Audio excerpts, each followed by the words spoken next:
Christian మైనారిటీల ఆర్థిక అభివృద్ధికి కాంగ్రెస్ ప్రభుత్వం చిత్తశుద్ధితో ఉందని పరకాల ఎమ్మెల్యే రేవూరి ప్రకాష్ రెడ్డి అన్నారు. గీసుగొండ మండలం కొమ్మాల దస్రు తండాలోని బాప్టిస్ట్ చర్చ్ లో నిరుపేద క్రిస్టియన్లకు క్రిస్మస్ కానుకలు పరకాల ఎమ్మెల్యే రేవూరి ప్రకాష్ రెడ్డి పంపిణీ చేశారు. ఈ సందర్భంగా రేవూరి ప్రకాష్ రెడ్డి మాట్లాడారు. రాబోయే సంవత్సర కాలం కూడా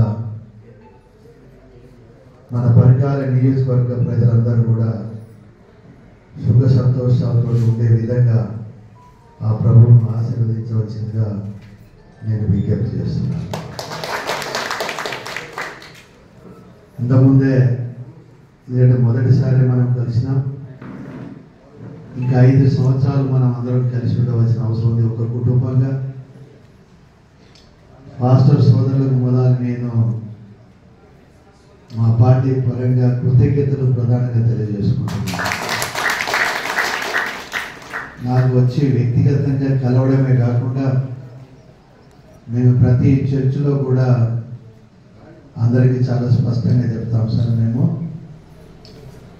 మరి కాంగ్రెస్ పార్టీ అధికారంలో రావాలి, మీలాంటి వ్యక్తులు కూడా